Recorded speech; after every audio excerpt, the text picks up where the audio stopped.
அப்பா ஓட்டு போடுப்பா, அம்மா ஓட்டு போடுமா, ஐயா மறந்தா. உங்க பிள்ளைக்கு, உங்க மகனுக்கு, உங்க அண்ணனுக்கு, உங்க தம்பிக்கு, உங்க விஜய்க்கு.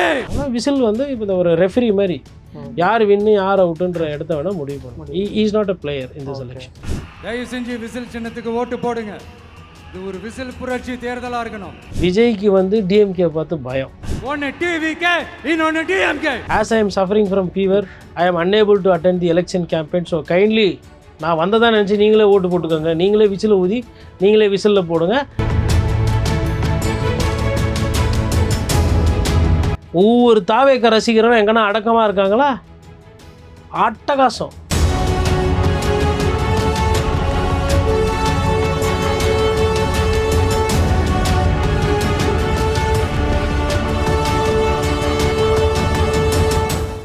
உங்க கனவு கரியருக்கு ரைட் டெஸ்டினேஷன் தேடுறீங்களா? அதுக்கு நீங்க சூஸ் பண்ண வேண்டியது சேரன் குரூப் ஆஃப் இன்ஸ்டிடியூஷன்ஸ் தான். கோயம்புத்தூர்ல SMS arts and science and Cheran health science, காங்கேயம்ல Cheran arts, Cheran women's college, Cheran college of டெக்னாலஜின்னு எல்லாமே ஒரே ட்ரஸ்டட் இன்ஸ்டிடியூஷன்ல. Admissions open. கால் 7708441116. வணக்கம் நேயர்களே, நான் உங்கள் கார்த்திக். நம்முடைய சிறப்பு நேர்காணலில் மூத்த பத்திரிகையாளர் கோட்டீஸ்வரன் இணைந்திருக்கிறார். அவரிடம் விரிவாக பேசலாம். வணக்கம் சார். வணக்கம் நேயர்களுக்கு அன்பு வணக்கம், தேர்தல் வாழ்த்துக்கள்.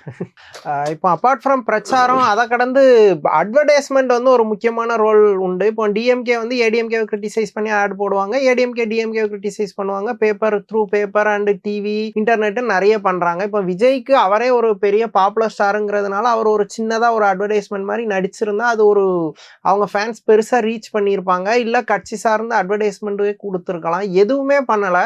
இந்த எலெக்ஷனே அவங்க வந்து வந்தா வருது அப்படிங்கிற ரேஞ்சில் தான் டீல் பண்றாரா, இல்ல இது பண்ணாலே நம்ம வின் பண்ணிடுவோம்னு நினைக்கிறாரா? ஒரு பாதி வந்து இது பொதுவாக பண்ணாவே வின் பண்றோம்னு நினைக்கிறது, இன்னொரு பாதி வந்தா வரட்டும் போனா போட்டோம். அதாவதுங்க பத்திரிகை விளம்பரங்கள்ன்றது வந்து அதை வச்சு ஆட்சி கண்டிப்பா உறுதியெல்லாம் செய்ய முடியாது. அது வந்து சும்மா ஒரு ஒரு பிம்பம். அது செய்யாம விட்டுட்டா நீங்க பேசு பொருள் இல்லாம போயிடுவீங்க. இப்போ இவ்வளோ பெரிய கட்சி தாவேக்கா ஒரு பக்கம் கடைசி நாள் இல்லை ஒரு நாள் எல்லா எடிஷனும் கொடுக்க வேணாம். ஏதோ ஒரு தஞ்சாவூரில் தாவேக்கா வேட்பாளர்கள் மாலை மலரில் ஒரு அரை பக்கம், மாலை முரசில் அரை பக்கம், தினத்தந்தியில் விலை ஜாஸ்தி கால் பக்கம், இங்கிலீஷ் பேப்பரில் விலை கொஞ்சம் கம்மி, டெக்கன் கிரானிக்கல்லாம் நீங்கள் ஒரு ½ பேஜ் ஃபுல் பேஜ் கேட்டிங்க ப்ரீமியம் ரேட்டில் கேட்டாவே கொடுத்துருவாங்க. இந்தியன் எக்ஸ்பிரஸ்லேயும் கொடுத்துருவாங்க. டைம்ஸ் ஆஃப் இந்தியா கொஞ்சம் அப்படி ஆகுன்னுவாங்க. சரி இல்லைனா பரவாயில்லன்னா அப்புறம் அவங்களே என்ன பண்ணுவாங்க, ஃபோன் பண்ணி எல்லாருக்கும் கொடுங்க எங்களுக்கும் கொடுங்கன்னு கேட்பாங்க. அங்கே எப்படி விளம்பரம் பண்ணுவாங்க. அப்புறம் ஹிந்து கொஞ்சம் இல்லை அது வந்து அப்படி இப்படின்வாங்க. சரி வேணான்னா பரவாயில்லன்னா அப்புறம் அவங்களும் வருவாங்க. எல்லாத்துலேயும் விளம்பரம் கொடுத்து போட்டால் 10 பேர் படிக்க போகிறாங்க, பார்க்க போகிறாங்க. ஒரு பர்செப்ஷனாக காலையில் வந்து விசில் சின்னம். நம்ம என்ன நினச்சோம், பூரா வந்து டான்ஸு சாங்கு வைப்பு தான். அப்போ இங்கிலீஷ் பேப்பரில் விளம்பரம் கொடுக்குறான், தமிழ் பேப்பர்லாம் கூட விளம்பரம் இருக்குது. அவங்களுக்கு பிடிக்காதவங்க ரேடியோவில் பேசுகிறாங்க.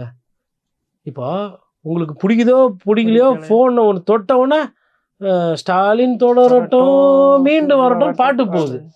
சரி அடுத்த வீடியோ போனால் அங்கே வேற ஒரு வீடியோ போகுது. அதிமுக கொஞ்சமாக வருது, திமுக ஒரு 70% வருது, அதிமுக ஒரு 30-40% வருது. ஒரு 5% தாவேக்கா வரக்கூடாது. என்ன ஆகிட போகுது பணம்? நீங்கள் தான் சொல்கிறீங்களோ எல்லாத்தையும் விட்டு வந்தான்னு கொஞ்சம் செலவு பண்ணி சரி விசிலுக்கு போடுறன்றதை விட விசில் ஆதரவு பெற்ற வேட்பாளர் நாங்குநேரியில் இவர் போட்டிக்கிட்டு, வந்தவாசியில் இவர் போட்டுக்கிறார். அப்படி உள்ளூர் விளம்பரமாச்சு அவங்களுக்கு இல்லைங்க. கட்சிக்காரங்களுக்கு பாவம் காசு இல்லை. இவரை தான் நல்ல இவர். எனக்கு லாஸ்ட் டைம் கமல் வந்து அந்த டிவியை டார்ச் லைட்டை கொண்டு உடைச்சது அவ்வளோ பெரிய இதாச்சு, ரொட்டீனா நிறைய வைரல் ஆச்சு. இவர் விசில வச்சு ஏதோ ஒரு சின்னதாக ஒரு அட்வர்டைஸ்மெண்ட் 3 நிமிஷத்துக்கோ 2 நிமிஷத்துக்கோ பண்ணியிருந்தா அதோட ரீச்சே வேற லெவல். ப்ரொடியூசர் கிடைக்கல, அதுக்கு எல்லாத்துக்கும் ப்ரொடியூசர் வேணும். கட்சிக்கு வரலாம் ஓகே. இப்போ ஆதவுக்கே அங்கே நல்லா டைட்டாக செலவு. ஃபஸ்ட்டு என்ன நினச்சாப்பெல்லாம் ஏதோ வில்லிவாக்கம் ஏதோ தொகுதின்னு போய் நின்னாங்க. அங்கே தூக்கின்னு போய் அண்ணா நகர் கார்த்திகை போட்டோன்னா தண்ணி குடிக்கிறாப்புலாங்க. ஆதவ் வந்து நான் ஃபஸ்ட்டு எம்எல்ஏ ஜெயிச்சாகணும் அப்படின்ற மாதிரி அவரு பிரச்சாரத்தை நோக்கி அவங்கவுங்க பார்த்துன்னு போயிட்டாங்க. இப்போ யாருமே எங்கேயுமே வெளியில் வரது கிடையாது பாருங்க. எல்லாம் நம்ம தலைவராவது தளபதியாவது முதல்ல நம்ம ஜெயிச்சாகணுன்ற மாதிரி அந்த புரிதலுக்கு போயிட்டாங்க. அதனால எடுத்து செய்யறதுக்கு ஆள் இல்லை. அவரே அவர் தொகுதிக்கு 3 வாட்டி தானே போகிறாரு. அவரே திருச்சி கிழக்கு மக்களை நேசிக்கலையே ஃபுல்லாக. பண்ண பாவத்துக்கெல்லாம் பராச்சித்தமாக அந்தோனியர் கையெல்லாம் முட்டி போட்டுன்னு போகிறேன். உடனே ஐயோ சாமி நீயே சாமி நீங்களே நடந்து போகலாமா விஜய் அண்ணா, ஏன்னா இப்படி என்ன பண்ணிட்டாரு இப்போ விஜய் அண்ணா? முட்டி போட்டு நடந்து நீங்கள் வாங்க வேளாங்கண்ணிக்கு என் கூட வாங்க, நான் கூட்டு போய் காட்டுறேன். மண்ணில் இருக்கும் மண்ணு தர அங்கே வந்து இந்த கடல் மாதா ஒரு கோயில் இருக்கும், அந்த ஷ்ரைனு இந்த நியூ சர்ச் ஒன்று கட்டியிருக்காங்க. இதுலேருந்து அது கிட்டத்தட்ட வந்து எப்படி பார்த்தாலும் 1 மணி நேரம் 2 மணி நேரம் மண்ணில், அதுவும் வெயிலெல்லாம் முட்டி போட்டு நடந்து போகும். இப்போ புண்ணாயிடும். என்னமோ ஒரு 10 அடி தத்தி போனதுக்கு எவ்வளோ அவர் பீஸ்ட் படம் பார்த்தீங்களா, எவ்வளோ சண்டை காட்சியெல்லாம் வச்சிருப்பாரு, எவ்வளோ பயங்கரமான வீரர். முட்டி இப்படி போட்டு போடுறத அப்படியே ஐயோ அண்ணா வலிக்குதுன்னா என்னன்னா நீங்கள் இப்படி பண்ணலாமா? இப்போ அண்ணனை வச்சு என்ன பண்ண போகிறீங்க? ஆப்பிள் மாதிரி அப்படியே வச்சிருக்க போகிறீங்களா ஃப்ரிட்ஜில்? அப்படியே பார்த்து அவர் என்ன 4 வயசு குழந்தையா? ஃபஸ்ட்டு இதுதான் அவரை வந்து மோசப்படுத்துறது. இந்த அழுற அவங்களோட அப்பா அம்மா அவ்வளோ கஷ்டப்பட்டு தான் அவங்கள படிக்க வச்சுட்டு இருப்பாங்க. அதுக்குள்ள அப்பா அம்மா பற்றி நமக்கு என்ன போச்சு? அப்பா அம்மா கஷ்டப்பட்டா நமக்கு என்ன? அப்பா அம்மாவை பற்றி, அப்பா அம்மாலாம் ஒரு ஹீரோயினா? விஜய் என்ன தான் ஹீரோ. எங்கள் அப்பா எவ்வளோ கஷ்டப்படுவார். மயக்கச்சி இப்படி பொத்துன்னு ஒரு அம்மா, சின்ன குழந்தை, இன்னும் 2 நிமிஷம் எக்ஸ்ட்ரா இருந்தால் போய் சேர்ந்துருக்கும். புரிதல் இல்லை, ரிப்பீட்டாக நடக்குது. இந்த வருத்தம் வலி யாருக்கு இருக்கணும்? விஜய்க்கு. இந்த தொண்டர்கள் அவங்க என்ன எதிர்பார்க்குறாங்கன்னா, விஜய் அண்ணாவை பார்க்கணும். அவ்வளோ பெரிய வீடு இருக்குது பனையூரில். டெய்லி ஒரு நாளைக்கு 500 பேருக்கு டோக்கன் கொடுத்தா கூட ஒரு 6 மாசத்துல முச்சிடலாம், இந்த நோயை குணப்படுத்திடலாம். பண்ண மாட்டாரு. அப்படியே இருக்கணும். இது மெயின்டைன் ஆகிட்டே போனாவே அப்படியே ஜோம்பி மாதிரி பாப்பப் ஆகணும். பாப்பப் ஆகினே இருக்கணும். பாப்பா இது செயலர் மாதிரி இவர் அப்படியே போயினே இருப்பார், அவங்க பாப்பப் ஆகினே இருப்பாங்க. அதான் ஒரு கான்செப்ட் டிமினிஷ் ஆகிடக்கூடாது. டி நகர் வழியெல்லாம் போனப்பெல்லாம் கூட்டம் கிடையாது. ஈவன் அவர் பெரம்பூர்ல போய் அந்த விசில் கோலெல்லாம் போட்டப்பெல்லாம் கூட கிரௌடு கண்ட்ரோலா தான் இருந்தது. சம்டைம்ஸ் இனிமேல்ட்டு கிரௌடு கண்ட்ரோலா தான் இருக்கும். இப்போ தேர்தலில் நின்னதுக்கு அப்புறம், இதுக்கப்புறமா இந்த ரிசல்ட் வந்ததுக்கப்புறம் இனிமேல் கிரௌடு வந்து இப்படி போச்சு இல்லையா, அப்படியே ராக்கெட் நோஸ் டைவ் ஆகி ஸ்ரீஹரிகோட்டாக்கு மேலே போனோன்னு டிஃப்யூஸ் ஆகிட்டோன்னா சேட்டலைட் மேலே போயிடும். அப்புறம் ராக்கெட்டோட மிச்சம் பொருள்லாம் கீழே போனோம்ல, அந்த கதை தான் அது. அது வந்து அவருக்கு வந்து அது தெரியும் அவருக்கு. அதனால தான் அவர் வந்து கூட்டத்தை இப்போ இந்த நேரத்தில் தான் என்ன பண்ணோம்னா, கட்சியை பலப்படுத்தி கிராமங்களில் வலுப்படுத்தணும். இப்போ வந்து ஒரு கிராமத்தில் வந்து இப்போ விஜய் மக்கள் மன்றமோ இல்லை இன்றைக்கி தாவே கட்சி இருக்குது, கிராமத்தில் இருக்க பள்ளிக்கூடங்களை சரி செய்யறது, தூய்மைப்படுத்தும், அந்த மாதிரி வேலை பண்ணியிருக்கோம். அது விடுங்க, அந்த கட்சி இதான் இன்னும் 4 எக்ஸ்பைரி டைம் நெருங்கிடுச்சு. அதான் கட்சி முடியாது, கட்சின்றது இருக்கும். இந்த பில்டப் இருக்குல்ல, அது முடிஞ்சிடும். கட்சி என்பது இருக்கும். இப்போ நம்ம ஒரு விமர்சனம் நம்ம வைக்கிறதுனால என்ன ஆகிடும்? ஒன்றும் ஆக போகுது. அதெல்லாம் விமர்சனத்தெல்லாம் அவர் தாங்கி எடுத்துகிட்டு வந்தால் தான் அவர் ஒரு அரசியல் தலைவர். என்ன மாதிரி ஒரு 10,000 பேர் விமர்சனம் பண்ணுவாங்க. ஒவ்வொருத்தருக்கும் பதில் என்ன? உட்காந்து வாயாடுறதா? இல்லை, செயல் தான் ஒரு பதில். விஜய்ன்றது பேர் இல்லை, அது செயல்னு பண்ணோம். ஜோசப் விஜய் படத்தில் விஜய் பெரிய ஆளு, நிஜத்துல யாரு அப்படின்றத அவர் காட்டுறாரு. ஓகே, அதான் சார். இப்போ தேர்தல் பிரச்சாரம்னாலே தொண்டை தண்ணி வர்ற அளவுக்கு பேசுறது தான். ஆனா இவர் வந்து தொடக்கத்துல ஒரு 2 ஊர்ல பேசினாருன்னு நினைக்கிறேன். அதுக்கப்புறம் ஜஸ்ட் வெளியே வந்து கையை காட்டுறதையே ஒட்டுமொத்த பிரச்சாரமா முடிச்சிட்டாரு. எந்த இடத்துலயும் பேசுறதே இல்லை. டெய்லி வராரு, ஆனா பேசுறதே இல்லை. ஆனாலும் அவருக்கு பெரிய ஓட் பர்சன்டேஜ் வரும்னு சொல்றாங்க. அதை எப்படி புரிஞ்சுக்கிறது? ஆக்சுவலி அதை புரிஞ்சிக்காம இருக்கிறதுக்கு தான் பொது தேர்தல் இடைத்தேர்தல் மாதிரி மாத்திட்டாங்க திராவிட கட்சிகள். குறிப்பாக திமுகலாம் வந்து நல்ல யாரெல்லாம் பெரிய அமைச்சர்களோ அவங்கெல்லாம் பெரிய அமைச்சர்கள் உண்மையிலே தொகுதியில் காட்டிக்கிட்டு இருக்காங்க. மக்களை வந்து பரவாயில்லப்பா, இதப்பா இதுப்பா நம்ம அண்ணங்கிட்ட வாங்குறதுக்கு போய் வைக்கப்படுறன்ற மாதிரி அந்த அளவில் குஷிப்படுத்துகிற ஒரு தன்மை இருக்குது. இதெல்லாம் வந்து மாறும். விஜயோட அந்த பர்செப்ஷன் இருக்குங்களா, இந்த லாஸ்ட் 2 டேஸில் இதெல்லாம் வந்து அவலங்கள். ஒன்று, அவரும் எதுவும் செய்ய மாட்டேன்றாரு. சரி, குறையாச்சும் வந்து கேட்பாருன்னா அதையும் சொல்கிறது இல்லை. ஊருக்கு வேட்பாளர்னா நல்லா போட்டு தோரணையாக பண்ணுவாங்கன்னா அவங்க பாவம் வெறும் வீட்டுக்கு வெளியில் ஒரு ஸ்டிக்கரை ஒட்டிட்டு போயிடும். எனக்கு இந்த மொத்த எபிசோட்லேயே எனக்கு வந்து என்னோட மனசு வந்து வலிக்கிற ஒரு தருணம் பார்த்தா தாவேக்காவோட வேட்பாளர்களை நினைத்தாதான். ஏன்னா இவரை நம்பி களத்துல வேன்ல கூட ஏத்தல, பணக்கார கேண்டிடேட்ஸை மட்டும் ஏத்தி சும்மா பக்கத்துல நிப்பாட்டிக்கிட்டாரு. ஊர் சைடு போனப்போ ஒருத்தர் they are not பணக்கார candidates, they are producers of this movie. Okay, this movie's name is தமிழக வெற்றி கழகம். இந்த மூவி 60 days ஓடுதுன்னா அதுக்கு காரணம் யாருனாலும் அந்த பணக்கார கேண்டிடேட்ஸ் தான். அதனால் இப்போ ப்ரொடியூசர் சொன்ன ஆர்டிஸ்ட் கேட்பாங்கல்ல, அதனால அவங்களுக்கு இப்போ இதே கீழே இருக்கிறவங்கலாம் வந்து ஒன்று வண்டிக்கு பின்னாடி ஓடி வரணும், இல்லை வண்டியில் தொங்கின்னு வரணும், அவங்கள வண்டியில் ஏற்றுவார். இவர் எவ்வளோ பெரிய ஒரு என்ன சொல்கிறது, இந்த பண ரீதியாக தான் செயல்படுறாரு, சிந்திக்கிறாருன்றதுக்கு ஒரு எடுத்துக்காட்டு. இதெல்லாம் மறைக்கிறதுக்கு தான் ஐயா சந்திரசேகர் பார்த்தீங்கன்னா தானாலும் தான் சதா ஆடும். ஒரு தன்னோட மகன் தோத்துடக்கூடாது அப்படின்றது எந்த ஒரு அப்பாவும் விரும்ப மாட்டாங்க. அவரால் முடியல, கூப்பிட்டு பேட்டி கொடுக்குறாரு. அதுவும் ரொம்ப மோசமாலாம் கேள்வி கேட்காம சாப்பிட்டா. சாஃப்டான கேள்வி கேட்குற மாதிரி ஒரு பத்திரிக்கையாக தேர்ந்தெடுத்து பார்த்து பத்திரிக்கைக்கு பேட்டி கொடுக்குறாங்க. விஜய் வந்து தத்து கொடுத்துட்டோம். நான் என்ன சொல்கிறேன்னா, எதுக்கு தத்து? எல்லாருக்கும் அவங்கவுங்க வீட்டில் ஆள் இருக்குது. நீங்கள் உங்கள் உள்ள சொக்க தங்கம் 99.9% பியூர் கோல்டு நீங்களே வச்சுக்கோங்க. தத்து கொடுக்கலாம் வேணாம். இது அதாவது வேண்டாம். அது வந்து நான் என்ன எனக்கு என்ன அவர் மேலே ஒரு கோவம்னா, நான் இதுவரையிலும் ஐயாவை வந்து எங்கேயுமே வந்து என்னோட பேட்டி எது எடுத்து பாருங்கள். இவர் வந்து விஜய் சார் வந்து அப்பா கூட இருக்கணும், குடும்பம் கூட்டு குடும்பமாக இருக்கணும், அவருக்கு நல்லது கெட்டது தெரியும், அவர் ஒரு நல்ல வழி காட்டுவாருன்னு தான் நான் பதிவு பண்ணியிருப்பேன். ஆனால் எனக்கு இப்போ எங்கே என்ன கோவம்னா, அவர் உழைக்கலை, மக்களை போய் சந்திக்கலை, மக்கள் பிரச்சனை பேசலை, வேட்பாளர்களுக்கு உதவி பண்ணலை, வேட்பாளர்களுக்கு பணம் கிணம் பொருளாதார உதவியோ இல்லை உழைப்போ இல்லை அவரோட முகத்தையோ காட்டலை, சொந்த கட்சிக்காரங்களே வேட்பாளருமே அவர் வந்து கை விடுறாரு. அப்படி இருக்கிற நேரத்தில் ஒன்று இவர் போய் பிரச்சாரம் பண்ணியிருக்கலாம், தப்பு கிடையாது. இப்போ எஸ்.ஏ. சந்திரசேகர் ஐயா போய் பிரச்சாரம் பண்ணால் என்ன யாருன்னா என்ன சொல்ல போகிறாங்களா? பண்ணலாம். சரி, ஏன் புஷி ஆனந்தோ யாரோ ஒருத்தர் அந்த கட்சியில் நட்சத்திர வேட்பாளரே கிடையாது, இல்லை நட்சத்திர பிரச்சாரம் பண்ணுறவங்களும் கிடையாது, ஸ்டார் கேம்பெயினர்ஸ். இவர் பேரை போட்டு இவர் வீடு வீடாக வருவார், பேசுவார். இவர் ஒரு 4-5 நடிகரை எடுத்துகிட்டு போயிட்டு அந்த வேட்பாளர்கள் போய் விசில் சின்னத்தில் ஓட்டு போடுங்க. எவ்வளோ பேர் இப்போது விஜயகாந்த் ஐயா வந்து படம் நடித்து கொடுத்து விஜயை வந்து ஒரு ஆளாக்கி விட்டு ஹெல்ப் பண்ணார். அது ஐயா சந்திரசேகரை பதிவு பண்ணியிருக்காரு. ஏன் விஜய் சாரால் யாரும் நடிகர்கள் ஒரு 4 பேர் 3 பேர் நல்லது கிடச்சிருக்காதா? இல்லை இல்லையா? இல்லை மறைக்கிறீங்களா? ஏன் அந்த மாதிரி ஒரு 4 பேரை கூட்டு போய் பிரச்சாரம் பண்ணிருக்கலாம். நீங்களும் உழைக்க மாட்டேன்றீங்க. நீங்கள் சினிமாவில் உழைச்சி மகனை பெரிய ஆளாக்குனீங்க, அது உண்மை சத்தியம். மக்கள்கிட்ட பிரச்சாரம் பண்ணாமல் ஓட்டு கேட்குறீங்களே, இது அருவருப்பா இல்லையா? ஆபாசமாக தெரியலையா? நான் நிற்கிறேன், ஓட்டு போட்டுரு. இல்ல அது வருமா வராமா? எனக்குமே அதான் கொஸ்டின். நீ மக்களை எவ்வளவு முட்டாளான்னு நினைக்கிற? உன்னை நம்பி உன் கூட கண்டெஸ்ட் பண்ற கேண்டிடேட்டை முட்டாளான்னு நினைக்கிற? எந்த நினைப்புல நீ என்ன உரிமை இருக்கு நீ எனக்கு ஓட்டு போடன்னு? அதான் உங்களுக்கு தார்மீக அடிப்படையே இல்லை. ஒரு அதாவதுங்க வாக்குன்றது யாருன்னா ஹலோ ஓட்டு போடு அப்படியா கேட்குறாங்க?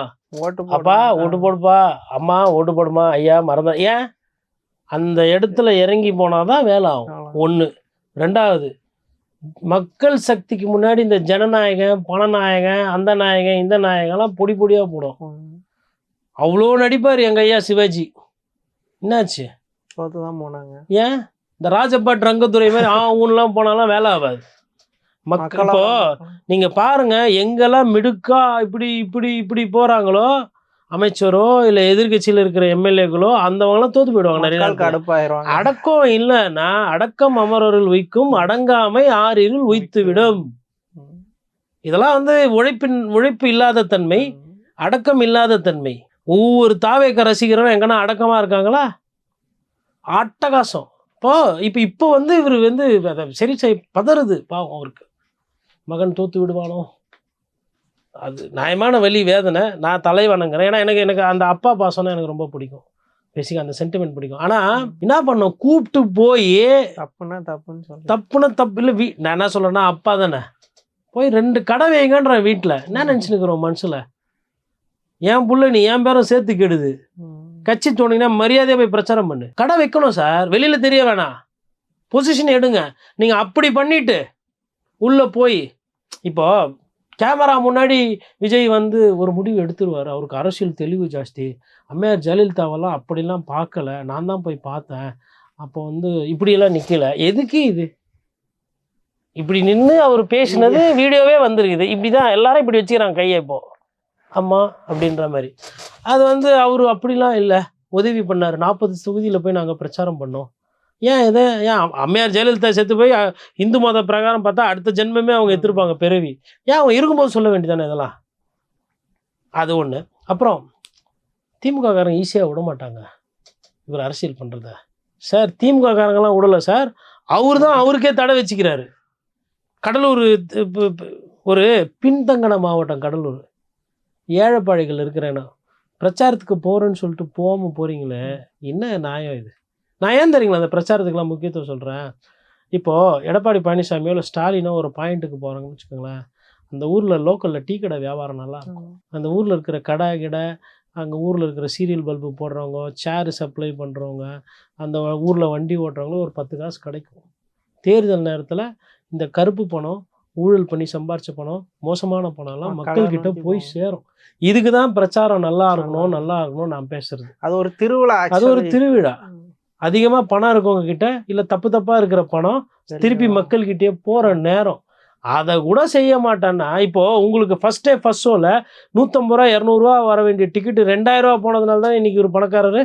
இவர்கிட்ட 800 கோடி இருக்குது. கடலூர்லயே விழுப்புரம், விருதாச்சலம், அந்த சைடு ராணிப்பேட்டையில, வேலூர் தாண்டி இருக்கிறவங்க கிட்டலாம் காசு இருக்கா? அந்த காசு கொஞ்சம் திருப்பி போகணும்ல, அரசியல் ரீதியா போயிருக்கணும்ல. போல. யார் போகாம விட்டு பண்ணது? இவரு. அதாவது டிஎம்கே தான் காரணம். இது எடு டிஎம்கே. இல்ல முடிஞ்சு போன விஷயம் இதை இப்போ ஊதி பெருசாக்குறாங்க. முடிஞ்சு போனது அப்போ எதுக்கு கோர்ட்டில் ஜட்ஜி வேலை இல்லாமல் இருக்கிறாரா? நான் என்ன கேட்குறேன், நீங்கள் பேசுங்க, நான் சட்டம் படித்தவன். முடிஞ்சு போன விஷயத்த இப்போ பெருசாக்குறாங்கன்றார்ல. நான் என்ன கேட்குறேன், உங்களுக்கு ஓகே நல்ல வேலை பெண் குழந்தை இல்லை, நீங்கள் ஒரு அப்பாவாக இருந்து உங்களுக்கு ஒரு பெண் இருந்து அந்த பெண்ணுக்கு இந்த மாதிரி ஆனால் நீங்கள் அப்பாவாக இப்படி பேசுவீங்களா? எனக்கு அவர் மேலே அதிக மரியாதை இருக்குது. அந்த உரிமையில் தான் நான் இதுவும் பேசுகிறேன். அதை பற்றி பேசாமல் இருந்தால் கூட எனக்கு பிரச்சனை கிடையாது. அது வந்து இன்னொன்னு அதை கொண்டு போய் டிஎம்கே மேல பிளேம் பண்றது எந்த லாஜிக்னே? மண்ணு திருடுறாங்க, 10 ரூபா பாட்டிலுக்கு விற்கிறாங்க, அதான் கேளு. 35 லட்ச ரூபா அமைச்சர் வந்து வேலை வாங்கி தரேன்னு சொல்லி வாங்கி இருக்கிறாரு. இதெல்லாம் சொல்லுங்க. ஊழலை பேசுங்க, லஞ்சத்தை பேசுங்க. விவாகரத்து பிரச்சனைக்கும் அவர் தான் காரணம்னா அப்போ நீங்க யாரை கண்டிக்கணும், யாரை கேள்வி கேட்கணும்? இப்போ நம்ம கிராமத்துல இல்லை வீட்டிலலாம் சொல்லுவாங்க, அப்பாங்க வந்து கோவமான டென்ஷன் ஆனால் பிள்ளைங்களை என்ன பண்ணுவாங்க, தூக்கி போட்டு மிதிப்பாங்க. நீங்க எதை பண்ணணும்? அவரை நியாயமா அவரை கண்டிக்கணும், அவரை சரி செய்யணும். சார் அவர் ஊருக்கு தான் சார் சூப்பர் ஸ்டாரு, ஊருக்கு தான் ஒரு பெரிய நடிகர். உங்களுக்கு புள்ள அப்பாவுக்கு மிஞ்சி பெரிய புள்ள இந்த உலகத்திலே கிடையாது. அப்பாவுக்கு புத்தி சொல்றதோ இல்லை அப்பாவை மீறி அதெல்லாம் இயற்கைக்கு ஒவ்வாதது. நீங்க அவரை போய் சரி செஞ்சீங்கன்னு பார்த்தீங்கன்னா, பத்திரிகையாளர் முன்னாடி எல்லாரும் எதிர்பார்க்கறது அவரு ப்ரெஸ் மீட்டை. இவரு வந்து ப்ரெஸ்ல காங்கிரஸ்க்கு ஒரு வாய்ப்பு தரும். எது நீட்டு போறதுக்கா? இல்லை ஈழத்தை வந்து இன்னும் போர் என்ன இன்னும் மிச்சம் கொஞ்சம் தமிழர் இருந்தால் அவங்களையும் எதனா பண்ணுறதுக்கு அங்கே இருக்கிறதுக்கு, இல்லை கச்சத்தீவு தான் ஆல்ரெடி கொடுத்தாச்சா, வேற என்ன கொடுக்கறதுக்கு? காங்கிரஸ் எந்த அளவுக்கு மோசமான கட்சியோ அந்த அளவுக்கு மோசமான பிஜேபி. ரெண்டும் மோசம்தான். அதில் என்ன பிஜேபி ஒரு மாதிரி பார்க்குறீங்க, காங்கிரஸ் ஒரு மாதிரி பார்க்குறீங்க? சரி, நாம் தமிழர் கட்சி அண்ணன் சீமானை கூப்பிட்டு, எப்பா கொஞ்சம் கேட்க மாட்டான்ப்பா, ஒரு 134 தொகுதியில் நிற்கிட்டோம், நீ ஒரு 100 தொகுதியில் நில்லு, அப்பா இருக்கிறேன் கூட, அவங்ககிட்ட பேச முடியாது, நீ கூட இருந்தால் தப்பு பண்ண மாட்டான், உன் தம்பி ஆயிட்டு போட்டோமே, நீ தான் துணை முதல்வராக இருந்து போன, ஒரு முயற்சி எடுத்துருக்கலாம்ல, யாருன்னா ஒருத்தர்கிட்ட பேசிருக்கலாம்ல. அதாவது அப்படியே லம்பா தூக்கி தாவேகா தலைவர் விஜய்க்கு கிட்ட கொடுத்துட்டா உங்கள் குடும்பம் நல்லா ஆகிடும். உங்கள் குடும்பத்தில் எந்த பிரச்சனையும் இல்லை. மக்கள் பிரச்சனை, மக்களோட புரிதல், 234 தொகுதி சட்டமன்ற தொகுதி பிரச்சனை. சார், குடும்பத்தில் இருக்கிறவங்களுக்கு முட்டு கொடுக்கறதுக்கு முன்னாடி பொதுமக்களை பார்த்துட்டு பேசணும். என்னைக்கு 42 பேர் இறந்தப்போ எல்லாரும் பதுங்கு குழியில் இஸ்ரேல் போர் ஈரானில் இருந்த மாதிரி உள்ளே போய் உக்காந்துருந்தீங்களோ அன்றைக்கே உங்களை எடை போட்டாங்க மக்கள். அது கூட சரி ஓகே ஷாக்கில் இருந்தாருன்னு. இவர் என்ன பண்ணிருக்கணும் அன்றைக்கி கூட? இன்றைக்கி பேட்டி கொடுக்குறாருல ஐயா ஆதரவாளரா. இப்போ அந்த வீட்டுக்குள்ளே நம்மளாம் போக முடியாது, உள்ளே விட மாட்டேன். இவர் போகலாம் இல்லை, காரை எடுத்துன்னு கேட்டை வச்சுன்னு போனோன்ற. என்னத்துக்கு பயப்படுற? வா நான் இருக்கிறேன், வா அப்பா இருக்கிறேன், வா போகலாம். என்ன மாரி யார் என்ன பண்ணுறா பார்க்குறவா. பயந்துக்கிறவரை தண்ணி கிண்ணி தெளித்து ஹோலி கிராஸ்லாம் போட்டு விட்டுன்னு போய் வா பார்த்துக்கலாம். அரசியல் தானே பண்ணோம், வா பண்ணலாம், யார் என்ன பண்ணுறா பார்த்துக்கலாம். நீ நீ நீ தெரிஞ்சு பண்ணல நான் நினைக்கிறேன், உனக்கு தெரியாது போய் மாட்டிக்கினேன், வா பார்த்துக்கலாம். அப்படி பண்ணியிருந்தா ரைட்டு, இன்றைக்கி கேட்கலாம் என் பிள்ளைய வந்து பழி வாங்குறாங்க கொள்றாங்கன்ட்டுன்னு, என் மகனை வந்து இந்த மாதிரி பண்ணுறாங்க. நீங்கள் எதுவுமே பண்ணலீங்களே ஐயா, இன்றைக்கி பேட்டி கொடுக்குறீங்க. ஏன் அவரு பேட்டி கொடுக்க மாட்டாரா? அவர் ஏன் அரசியலுக்கு வந்தாருன்னு ஆள் வச்சு தான் பேசுவாரா? அவர் தானே முதலமைச்சராக போகிறாரு. பத்திரிகையாளர் சந்திக்கணும்னு எதனா இருக்கா? சரி, பத்திரிகையாளர் சந்திக்கணும் எதுவும் இல்லை. ஒவ்வொரு படத்துக்கும் எதுக்கு அப்போ பத்திரிகையாளர் அழைப்பு நடத்துறீங்க? எதுக்கு வந்து இன்னொன்று அவங்க வந்து பத்திரிகையாளர்னாவே இந்த சினிமா சம்மந்தமாக கேள்வி கேட்குறவங்க தான் நினச்சின்னு இருக்கிறாங்க. பச்சை தண்ணி குடிக்காதவன்லாம் இருக்கிறான் இன்னும் போகிற இடத்துல. ஏன் பேனா இது எந்து கேட்ட கேள்விக்கு பதில் எழுதிட்டு போயிட்டே இருக்கிறேன்னு கால் மேலே கால் போட்டு உட்காந்து கேள்வி கேட்குறவங்க இன்னும் இருக்கதான். என் இனத்தில் அது குறைஞ்சி போச்சு, நம்ம இருக்கலை. பத்திரிகையிலையும் வந்து சொம்பு அடிக்கிறது, சிங்கி அடிக்கிறது, அந்த 200 ஊப்பின்னு கெட்ட பேர் வந்ததுக்கு காரணம் இதெல்லாம் இருக்குது. அவலங்கள் எங்கள் இந்த துறையில் இருக்குண்ணா, இல்லைன்னா நம்ம இருக்கலை. நான் எதுக்கு அதை சொல்லுவேண்ணே? அதை பொய் சொல்லி அதை அப்படி ஒன்று இல்லைன்னு சொல்லி முட்டு கொடுத்து யாரை ஏமாற்றிக்கிறோம்? எல்லா தொழிலுமே எல்லா அரசியல் எப்படி தூய்மையாக இருக்கணும்னு நினைக்கிறோமோ அதே மாதிரி பத்திரிகை துறையும் தூய்மையாக இருக்கணும்னு தான் நினைக்கணும். பத்திரிகை துறையில் தூய்மை இல்லாமல் போகுதுன்னா அதை வந்து முட்டு கொடுத்து மறைக்கக்கூடாது. இருக்குது இப்போ நம்ம வெளிப்படையாக பேசுமே, அரசியல்வாதிகளுக்கு எழுதி கொடுக்குறவங்க இருக்கிறாங்க, அரசியல்வாதிகளுக்கு புள்ளி விவரம் எடுத்து கொடுக்குற பத்திரிகையாளர் இருக்காங்க, அரசியல்வாதிகளுக்கு முட்டு கொடுக்குற பத்திரிகையாளர் இருக்கிறாங்க, அரசியல்வாதிகளுக்கு ஐடியா கொடுக்குற அரசியல்வாதிகள் இருக்கிறாங்க. இந்த ஐடியா கொடுக்குறவங்க, புள்ளி விவரம் எடுத்து கொடுக்குறவங்க, எழுதி கொடுக்குறவங்கலாம் பிரச்சனை கிடையாதுங்க. அது கன்சல்டன்சி. முட்டு கொடுக்குறவங்க இருக்கிறாங்க பார்த்தீங்களா, வெளிப்படையாக அவன் தான் பிரச்சனை. எல்லாமே அருமையாக இருக்குது. 180 சீட்ஸ் வந்துடுவாங்க திருப்பி. சாமி எப்படி சாமி 180 சீட்? அது தெரியாது, சொல்ல சொன்னாங்கோ, சொல்கிறோம். அப்போ எதுவுமே தப்பே நடக்கலையா? அதுதான் அங்கே பிரச்சனை. அதே மாதிரி இந்த விஷயத்துலையுமே வந்து விஜய் அவர்களும் விமர்சனத்துக்கு உட்படுத்தப்பட வேண்டியவர். விஜய் அவர்களுக்கும் வந்து ஒரு சில கேள்விகள் நியாயமானது. விஜய் அதெல்லாம் எதிர்கொண்டாதான் ஒரு நல்ல அரசியலாக வர முடியும், அரசியல்வாதியாக மாற முடியும்.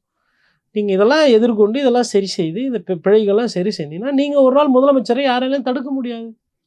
நீங்கள் மக்கள் நடுவில் மற்றவங்களாம் யார்? எடை போடுற ஒரு விஷயம் தான் இந்த பத்திரிகையாளர் சந்திப்பு, மக்களை போய் பார்க்கறது, பிரச்சாரம் பண்ணுறது, ஒரு வியூகம் எடுக்கிறது, தேர்தலில் வழக்காடு மன்றத்தில் போய் மற்ற கட்சிகள் மீது வழக்கு தொடர்றதுலாம் நீங்கள் எப்படி அரசியல் பண்ணுறீங்கிறது பார்க்குறது. ஓகே சார், தமிழ்நாடு அரசியல் குறித்து பல விஷயங்களை விரிவாக பேசுனீங்க. ரொம்ப நன்றி. நன்றி.